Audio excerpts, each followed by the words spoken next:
Again, please do not forget to fill out the evaluation form. You can find the link posted in the chat box. The elections are still ongoing until 6 p.m. today, so please do not forget to cast your vote via the POA app. Next up, we have the Philippine Orthopaedic Trauma Society to be moderated by Dr. Joseph Garvey Lai. Pleasant morning to everyone. I'm Dr. Joseph Lai from the Philippine General Hospital and still the current president of the Philippine Orthopaedic Trauma Society.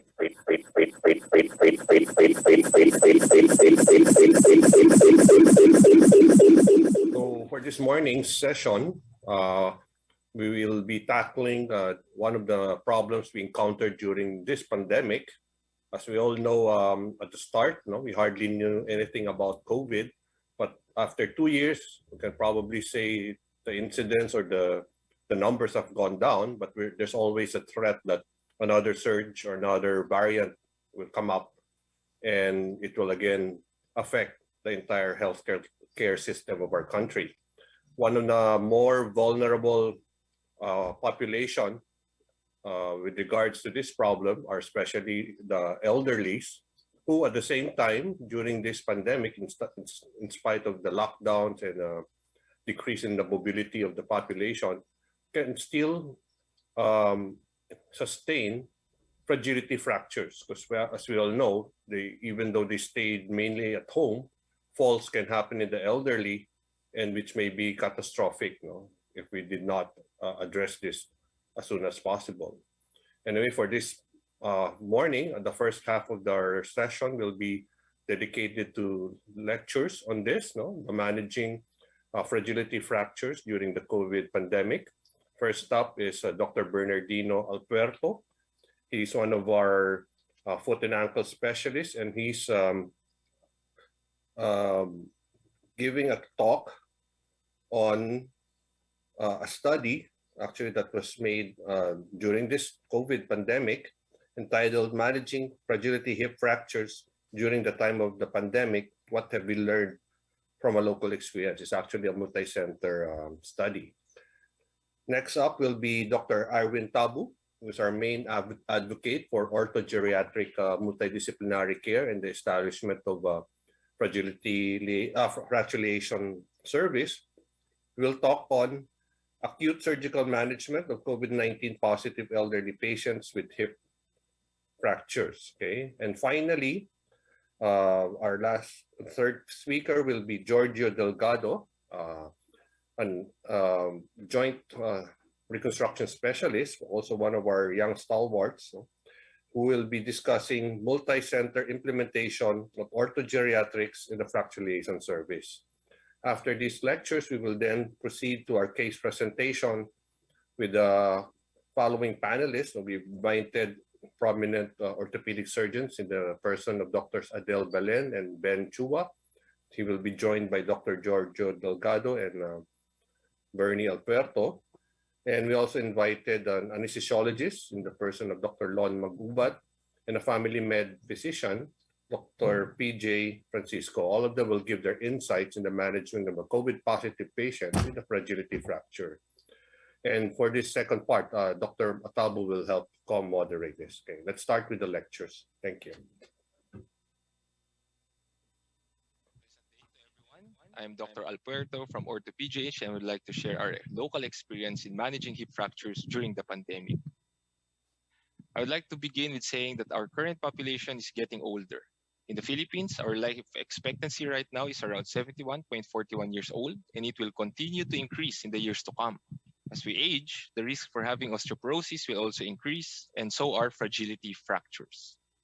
Among the fragility fractures, the most problematic are hip fractures because of the high mortality rate of the patients after 1 year of injury. Coexisting illnesses and poor free fracture status are key determinants for mortality risk. The elevated risk can even persist for up to 10 years after the injury. Aside from the high mortality rate, the cost of treating hip fractures is very expensive and takes a toll in the country's finances. Even in the charity sector of Philippine General Hospital, the cost is still approximately 110,000 pesos or $2,200, which is still very significant to a patient in the lower economic bracket in the Philippines. Besides mortality rates, morbidity rates are also high after hip fractures. Most of these patients will not be able to ambulate independently after the injury.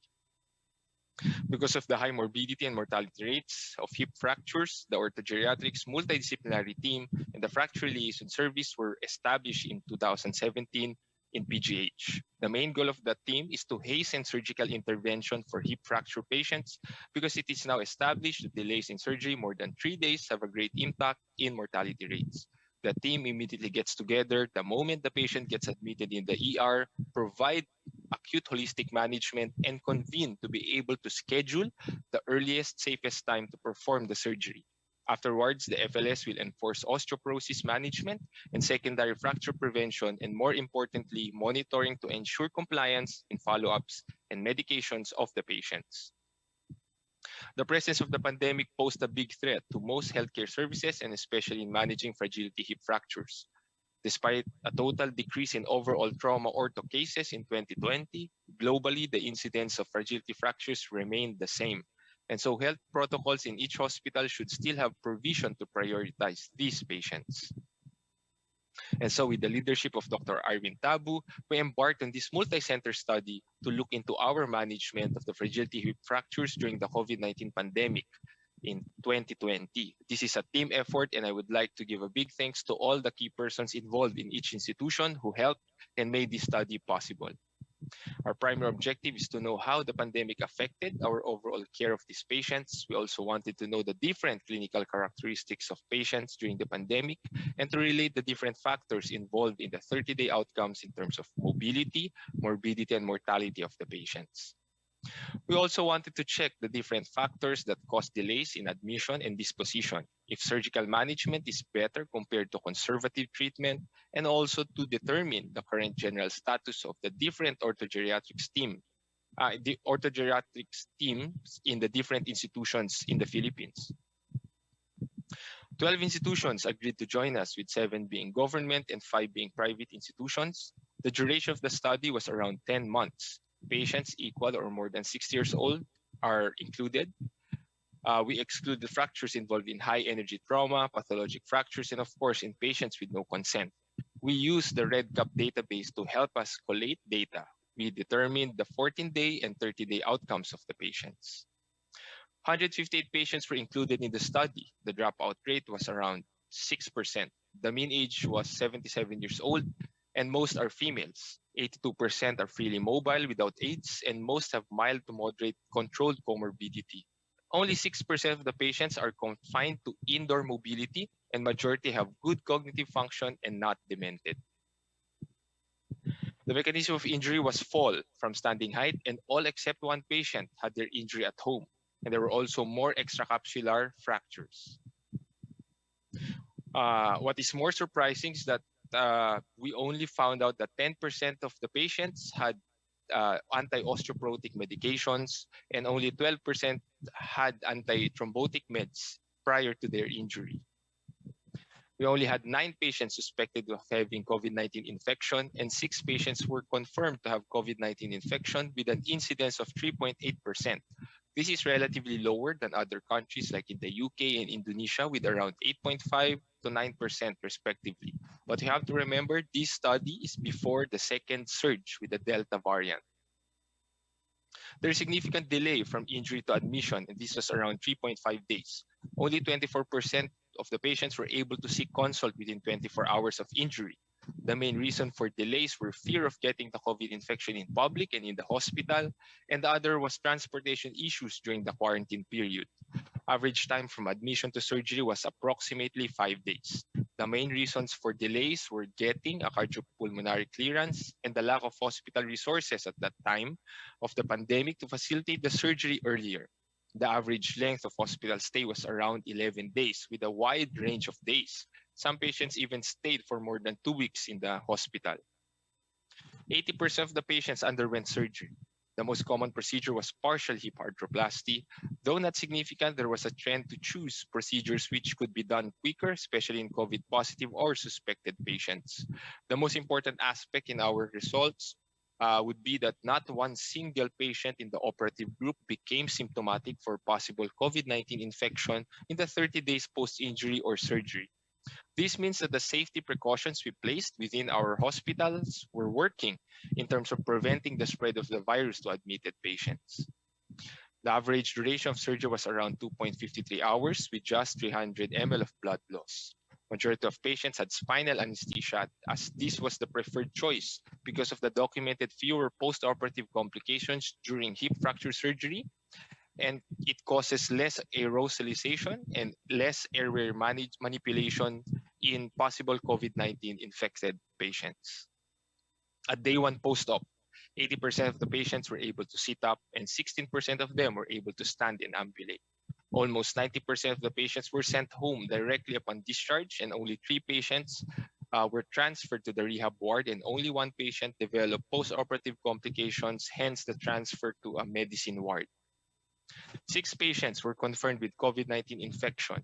3 of these patients died with a 50% early mortality rate for COVID-19 positive patients. All of them were symptomatic during admission with abnormal chest x-rays and high neutrophil counts. Only 1 patient were treated surgically after a waiting period of 32 days. This patient remained asymptomatic throughout the admission and with normal neutrophil counts. She underwent arthroplasty and her post-op course was uneventful. The 2 other COVID-positive patients were conservatively treated and were both alive upon discharge and follow-up. These are the other clinical factors associated with higher 30-day mortality rates. They are the poor pre-fracture mobility, abnormal chest x-rays, and conservative management. Surprisingly, delay in consult was not found to be a significant factor. Majority were discharged home, especially those treated surgically. Mobility was significantly better in the surgically treated patients, and this was not surprising since 90% of the conservative group were wheelchair-bound and with no functional mobility 30 days after the injury. The compliance for bone medication was alarmingly low at 30 days. Only 60% of them, or even less than 60% of them, had any bone medications, or they were not even prescribed with anti-osteoporotic medication prior to discharge. Regarding the orthogeriatric services provided by the included institutions, only COVID-19 screening as well as comorbidity assessment were routinely done. The orthogeriatric services offered in each hospital were quite varied. As a summary, despite the pandemic, the incidence of fragility hip fractures stayed the same. Surgery of hip fractures during the pandemic is safe and could be successfully done in multiple centers in the Philippines. I think even during this latest COVID surge, the hospital precautions in place, I think transmission of virus to admitted patients is still very low. Surgical management of hip fractures definitely result to better outcomes than conservative treatment. This is even in COVID-positive patients. However, COVID-19 infection remains a significant factor for higher mortality in these patients. Of course, the orthogeriatric multidisciplinary resources in each hospital will vary, but I am very optimistic that in the near future, we could improve on this so we could develop a more consistent and effective system for the care of our elderly patients. Lastly, please help us in promoting the concepts of orthogeriatrics, multidisciplinary team, and the fracture liaison service. Thank you for listening, and I hope you learned something from my talk. Bye-bye. Good day to everybody. In this session, I'll be talking about acute surgical management of COVID-19 positive elderly patients with hip fractures. I have no financial disclosures for this specific talk. There are challenging circumstances to be considered when treating patients with fragility fractures. These patients are often medically complex and physiologically compromised, and they have many comorbid conditions that result in failure to compensate and hence frustrate the orthopedic surgeon. We need assistance from co-managing services, and this co-management should be integrated and well coordinated and guided by the orthogeriatric principle. Add to this the problem of bone fragility or osteoporosis, making surgical management more complex, and of course, the additional concern of COVID-19, which really compromises the way we care for this subset of patients. I've always shown this slide in my previous presentations about fragility fractures. The biggest challenge in an elderly patient, with a hip fracture is that we as orthopedic surgeons can render high quality surgery. It is, of course, important, but it's simply not sufficient because we are dealing with two problems: the fragility of the bone and the frailty of the body. So we have to address both the biomechanical and the physiological problems of the patient. And the problem brought about by the pandemic, COVID-19 infection in these patients, makes the management more complicated. I know that many government hospitals can relate to this slide. When the COVID-19 pandemic hit us, many of the government hospitals were converted to COVID-19 referral centers. And the principle of all hands on deck in treating patients with COVID-19 was employed. And this meant building up manpower by pulling out the staff from all other departments. And this had a ripple effect, resulting into limited personnel in the operating room. No, some operating rooms allotted for COVID-19 patients had no C-arm in the COVID OR. These were smaller rooms with limited instruments and a very limited capacity to move in and out of the operating room, making the surgery for these patients more difficult. Because of the so-called distraction effect brought about by the pandemic, we've seen longer delays in terms of the presentation of these patients to the hospital, from the time of injury. Therefore, we've seen more decompensated patients. They were more dehydrated. We've seen more abnormal electrolytes, anemic patients, and also patients with inadequate weight control. Thus, a more coordinated evaluation and optimization of these patients were necessary and needed in order to prepare them for surgery. There was a need for immediate identification of the comorbidities, especially we need to really look into patients with only mild to asymptomatic COVID-19 infection, because these patients would still be very, very amenable for early surgery. It has already been supported by evidence that hip fractures in the elderly should be an urgent procedure. Patients on clopidogrel, on aspirin, should not be delayed for surgery. You should not wait for 5 to 7 days before doing the surgical management for these patients. Similarly, in patients who are found to be COVID-19 positive but only with mild symptoms or asymptomatic, it has been found that the benefits of doing early surgery far outweighs the risks of the COVID-19 infection. So we can still proceed with early surgery or surgical management for these patients. The acceptable and unacceptable reasons for delaying surgery are already well mentioned and described by experts and is written in this orthogeriatric book, the link of which is written in this slide, and this is free, and you can download this anytime. Some unacceptable reasons for delaying surgery are awaiting 2D echo. Unless patient has acute cardiac decompensation or heart failure symptoms, you should not delay the surgery. Also, minor electrolyte abnormalities and minor anemia are not reasons to delay surgery. Unfortunately, some of the unacceptable reasons I mentioned here, like lack of facilities or theater space, are experienced by many hospitals in our country. And we at the Philippine General Hospital, we are also experiencing this limitation as of present. So at this point, allow me to present some of the data that we've gathered at the Philippine General Hospital regarding this subset of patients. So at the time of the recording of this presentation, we were able to operate on 10 patients. Okay, the average age of this patient was 78 years old. The time from the injury to admission was 6.6 days. So as you can see, there was already a long delay prior to their presentation at the hospital. The time from admission to surgery was 4.6 days. We tried to keep it below 5 days. The time from injury to surgery was already 11.6 days, and this accounted for the long delay in their admission. Okay. So among these 10 patients, 9 were found to be asymptomatic, so they just needed room air. 1 was found to have mild symptoms and had supplemental oxygen via nasal cannula. Okay. For those patients who did not undergo surgery, we're able to record 6 of these patients. Most of these patients, according to the families, were already brought to other hospitals. They were sent home because they were found to be COVID positive. Although at that point, they only have mild to, or they are asymptomatic. However, they developed severe symptoms at home, and when they were brought to the Philippine General Hospitals, they were already regarded as COVID severe patients, and they needed mechanical ventilation. So we were not able to operate on these patients already. And now let's go to the more important data, which is the 30-day morbidity and mortality rate. And so out of the 10 patients that we were able to do early surgery, 1 of the 10 died before 30 days. Okay, so that's about a mortality rate of 10%. Okay, 30% developed minor complications, no, such as bed sores and urinary tract infection, which was resolved, no, at 30 days. And these patients, upon follow-up, no, at the time of this recording, they're all able to do at least transfers from the wheelchair to the bed, and most of them were able to do ambulation with the quad walker assistance.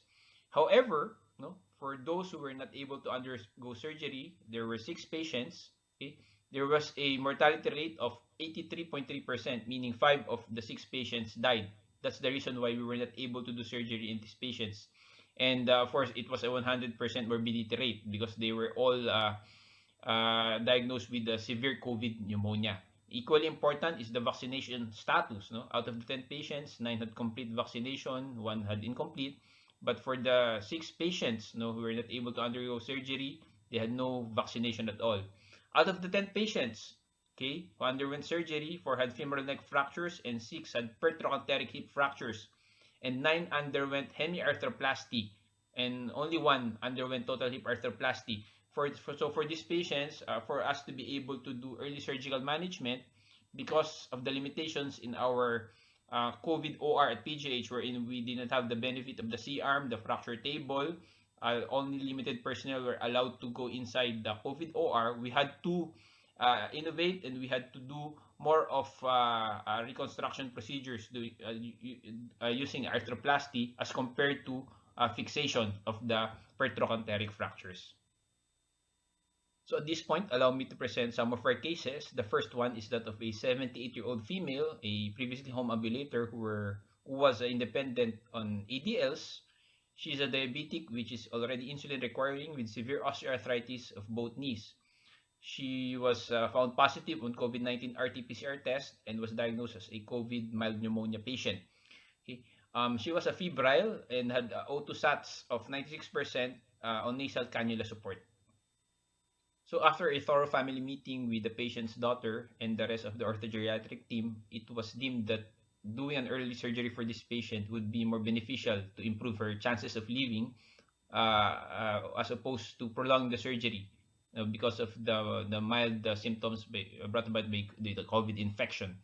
So at 2 days post-admission, a hemiarthroplasty procedure was done using an Austin Moore prosthesis augmented with bone cement.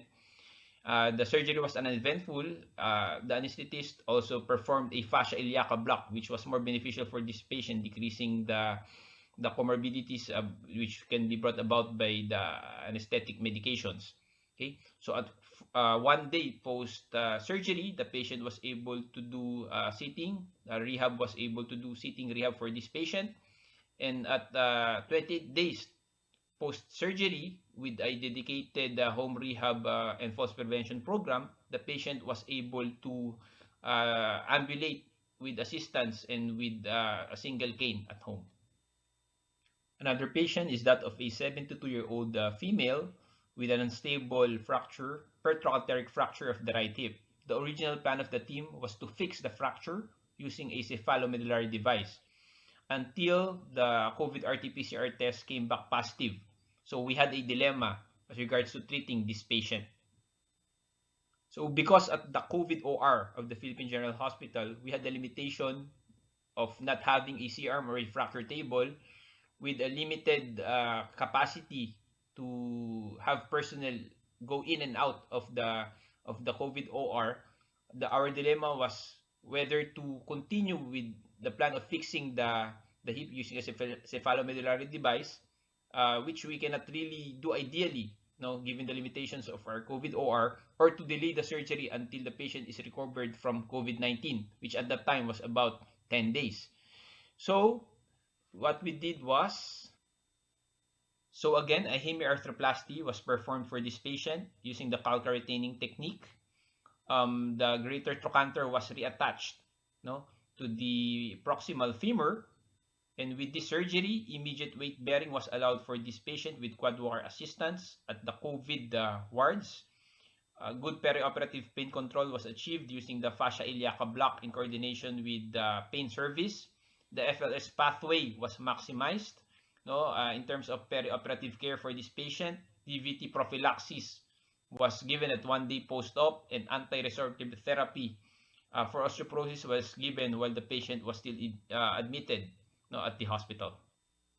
So for elderly patients with hip fractures, although the advancement in the techniques in surgical management is very important, the most important advancement in recent years, no, in order to improve the outcomes for this subset of patients, is the coordinated interdisciplinary perioperative management, no, of the patient's whole problem. Okay, so early surgery can be done in COVID-19 positive elderly patients with hip fractures who are asymptomatic or with mild symptoms, given that a coordinated orthogeriatric co-management principle, no, is there in order to manage these patients, because this coordinated and integrated management can significantly lower the risk of morbidity and mortality even in non-ideal settings. Therefore, a pathway of care should be followed, but the actual management should be individualized based on the patient's comorbidities and the hospital's capability of rendering the surgery. So thank you, and I hope you learned something from my presentation.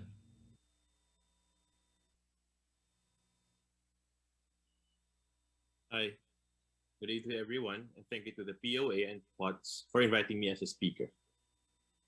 This is a topic presenting an ongoing study on the multicenter implementation of orthogeriatrics and FLS in the Philippines. Maybe some of you are not aware, but orthogeriatrics and the FLS have come a long way since it started. This is a photo taken 5 years ago during the World Osteoporosis Day celebration last 2017 in PGH. It was at this exact moment that the orthogeriatrics and FLS service were launched in both UP Manila and UP Philippine General Hospital. Since that time 5 years ago, all the achievements and all the lessons learned along the way, whether big or small, have snowballed into the orthogeriatrics and FLS service that we have today. With PGH housing the first orthogeriatrics and FLS service in the country, it has since already been recognized internationally. We were fortunate to have been awarded the bronze status by the Capture the Fractures Best Fracture Framework just before the pandemic. And just like any other institution, we continue to strive to become better. After all is said and done, the main goal of us orthopedic surgeons is that when a patient sustains a fragility fracture, we want to achieve an optimal recovery for the patient. And as important as this, we need to prevent any further fractures. But how do we achieve this? How do we know that we are on the right track? How do we determine whether our interventions are effective or not? To answer this, each of us needs to start analyzing data. We were able to start doing this. Since the implementation of orthogeriatrics and FLS in PGH, initial results have shown a positive response. There was a decrease in the interval of patient admission to surgery from 13 to 8 days, and length of hospital stay from 21 to 15 days. Likewise, there was a resulting 62% decrease in the time to surgery and a 28% decrease in the length of hospital stay. In another study, a positive correlation has been identified between delayed hospitalization more than 3 days to higher overall treatment costs. Because of the increased awareness to orthogeriatrics and the FLS and the good outcomes, there was a goal to keep looking for areas of improvement within. Moreover, it encouraged a more collective approach within our specialty and partner specialists in a national level. This had tremendous support from both local and international support groups, especially the Philippine Orthopaedic Association, Philippine Orthopedic Trauma Society, Fragility Fracture Network Philippines, and FFN Global. With support from the DOST, a 2-year pilot study involving 14 hospitals for a multi-center implementation of orthogeriatrics and FLS was recently started. This study would not only help set up similar models in other hospitals and help spread orthogeriatric care nationwide, but would also generate the necessary data needed to improve healthcare delivery for patients with fragility hip fractures. During this process, we will be able not only to share our past and ongoing experiences to partner institutions, but also to collectively evaluate clinical pathways that are being employed. This way, quality standards and key performance indicators may be identified, which may eventually help create national clinical standards. The key performance indicators that will be determined in this study will be a prerequisite to the establishment of a clinically relevant and sustainable multi-center hip fracture registry. Hip fracture registries have been established as an essential tool which allows hospitals and clinicians to audit the care they provide against proven indicators of safe and high-quality care. This afterwards should form a basis of future improvements in the quality of health services provided. By allowing them to measure their performance based on clinical standards and subsequently use this data to build on improving fragility fracture care for patients. This, of course, was only made possible with the cooperation of our 14 partner institutions, as shown. We hope that this upcoming project will allow us to provide the best care for each patient and eventually set the framework for guidelines on a national scale. Thank you and have a nice day.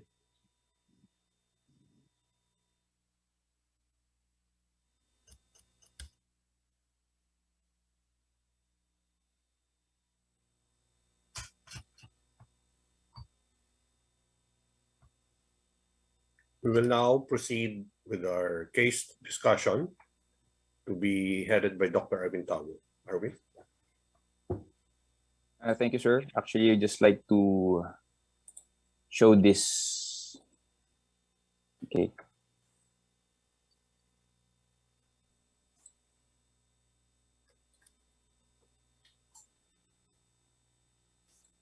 So this is actually an 83-year-old female household ambulator who was received 3 days post-injury. She already came from another hospital, okay, and was transferred to the Philippine General Hospital due to financial concerns, and that was told in the other hospital that they cannot handle her because of her comorbidities. She was found to have a pertrochanteric fracture with a long subtrochanteric extension, and she was transferred and was found to be COVID-19 positive. She was asymptomatic for other symptoms, but with good autosaturation, more than 96%.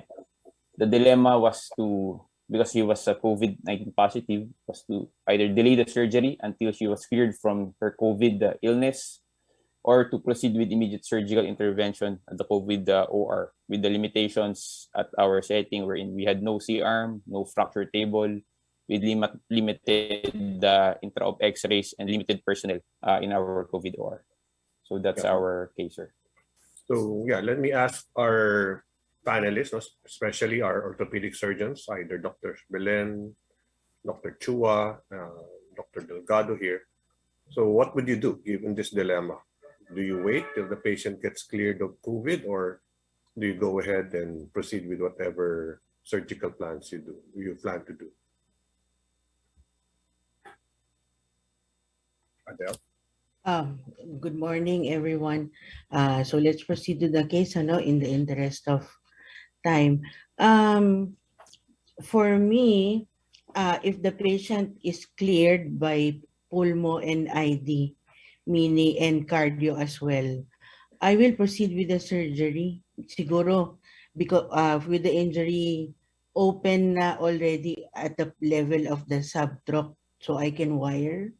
And then with the limited X-ray, so you do PFN or cephalomedullary nail, and then manage the patient accordingly. So because for me, the risk far outweighs the benefit will far outweigh the risk of doing immediate surgery, especially for asymptomatic or mild symptoms. It's a different concern if the patient had symptoms. So definitely we'll wait for we go clinical rather than the positive or negative COVID result.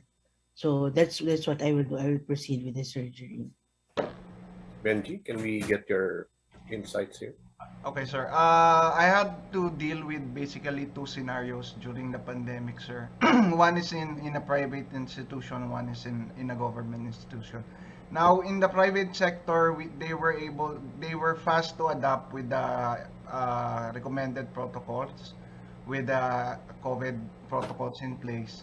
Uh, I would have probably done this in the ideal setting within 2 calendar days with all the complete setup, sir. But in the government hospital, we had some delays with adjusting and procurement, etc. This would have been well, we were not designated as a COVID hospital, but if we were to do this, this would be done in a delayed fashion, and patient will be placed in the old but reliable balanced skeletal traction until the patient is cleared of COVID.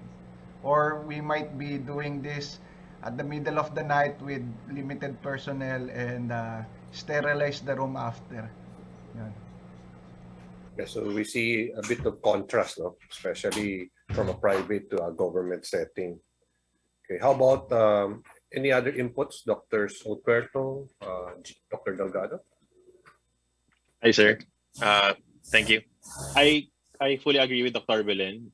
It doesn't have to do with the being the COVID positive or negative. It has to do with the symptoms of the patient. So if the patient is generally healthy, there should no be contraindications for surgery despite the positive test. Thank you. Dr. Delgado, I know you're a joint specialist. Would you do hip replacement for this case? Given that you have some limitations and then like using a C-arm or fracture table and the patient Given the COVID yes, sir. Given the unique challenges of COVID, that the logistics and the equipment are rearranged, and if there's no availability for C-arm, arthroplasty is an option. But of course, arthroplasty or fixation both have each of their own advantages and disadvantages. So that has to be weighed specifically for the quality of bone, the type of fracture given. So both would be valid options. Thank you, sir. I think we can proceed to the next slide, are we?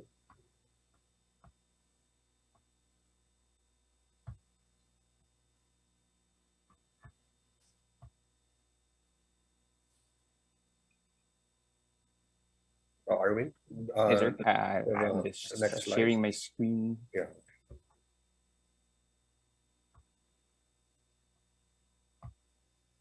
There you go. Uh-huh.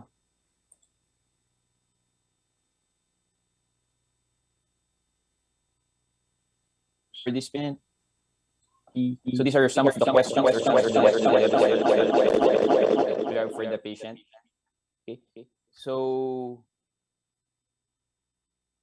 with coordination with the orthogeriatric team actually, and the coordination with the family, the patient was cleared for COVID after 5 days, and because of the fracture type with the long extensions to the subtrochanteric area, fixation was chosen to be the best form of management for this patient. So he underwent fixation with a long cephalomedullary nail with cerglage wiring. Of course, a very strong family meeting was conducted and was part of the orthogeriatric care principle.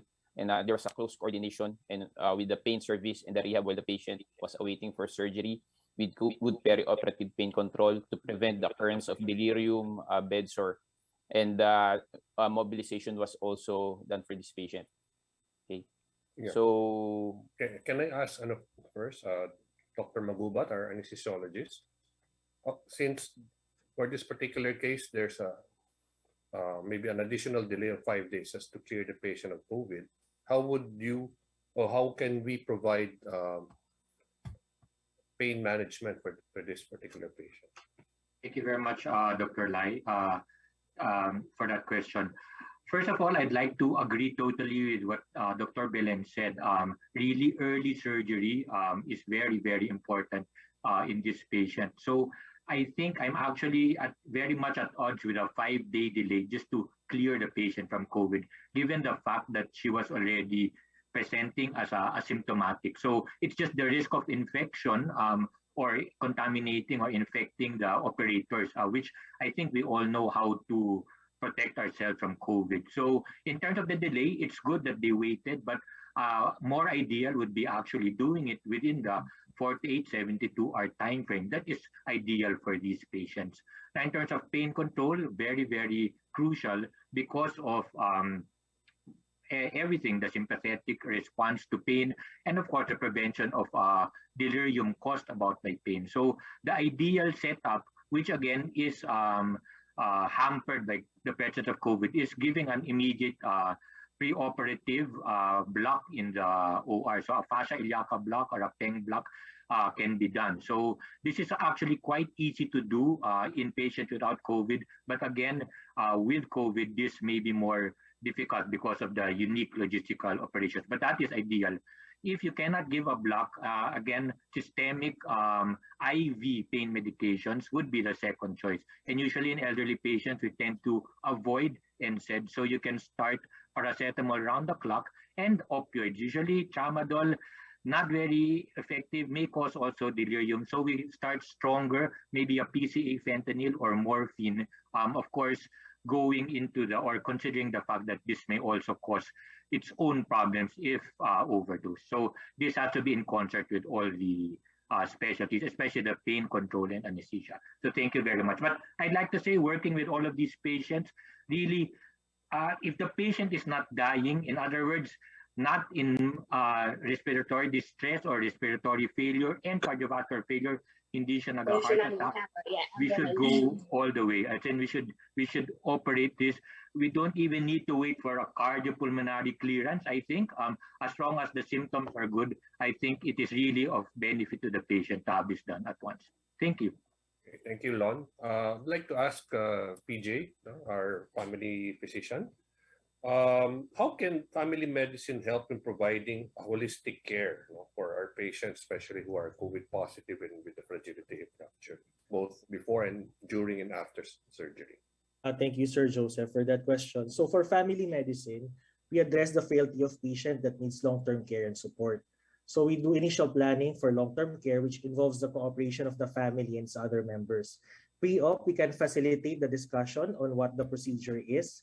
In that way, we can ensure full cooperation during the treatment.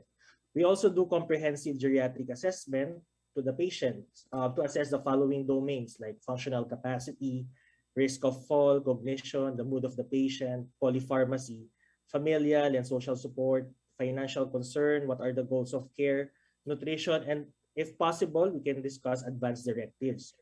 Post-operatively, we can assist in the long-term care and monitoring of the patient and its adherence to treatment, and possibly prepare home care prior to discharge. It's very also important that we need to prevent another incidence of fracture.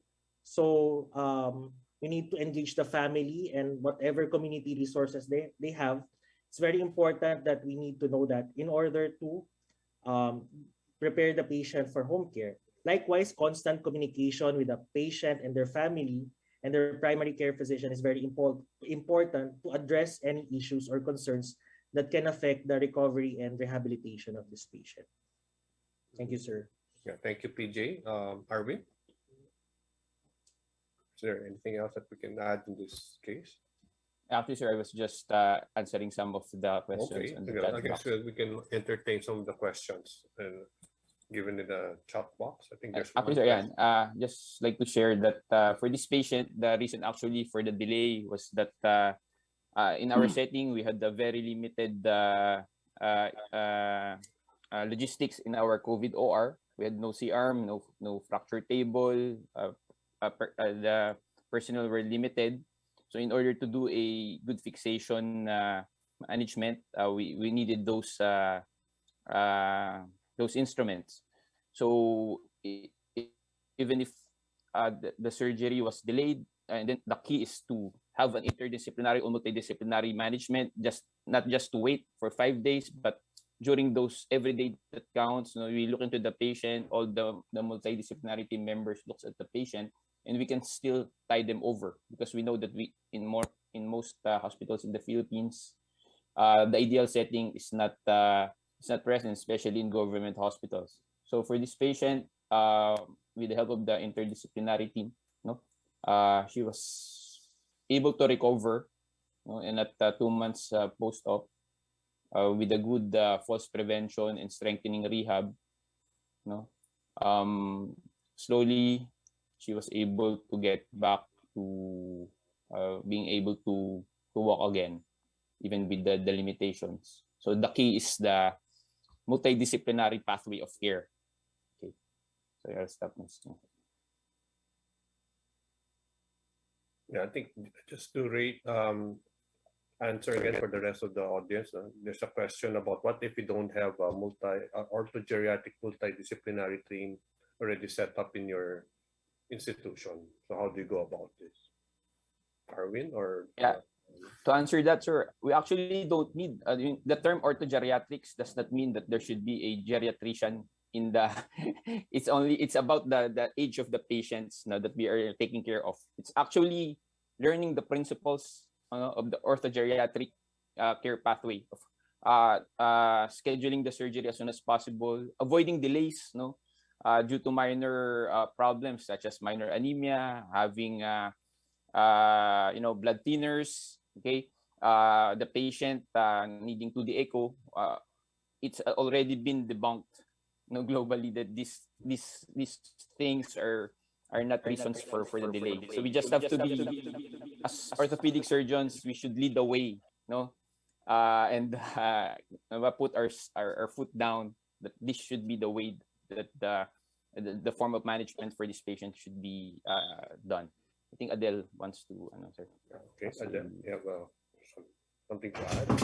Yes, I agree with Irwin regarding the orthogeriatric pathway or the principle of care. Actually, his summary slide says everything.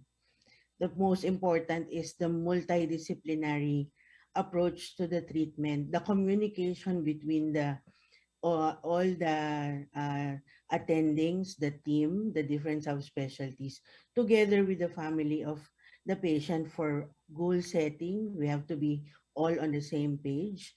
And then, managing the risks and then balancing the risk versus the benefit. So I think that's what's more important. Managed care should be following the principles, but yes, pattern for the needs of for the needs of the individual patient. Thank you. Okay, I think there's no more questions from the chat box. I think we can formally close this session. Okay, I'd like to thank all our speakers, Dr. Tabu, Dr. Alberto, Dr. Delgado, our panelists, Dr. Belen, Dr. Chua, Dr. Francisco and Nagubat for sharing your knowledge in this particular topic. I know you're all very busy, so thank you very much for giving us a few moments of your time. And I hope the rest of our POA constituency also learned a lot from this session. Thank you very much and have a good day. Thank you, POA Thank you. and PATS. Bye-bye. Thank you.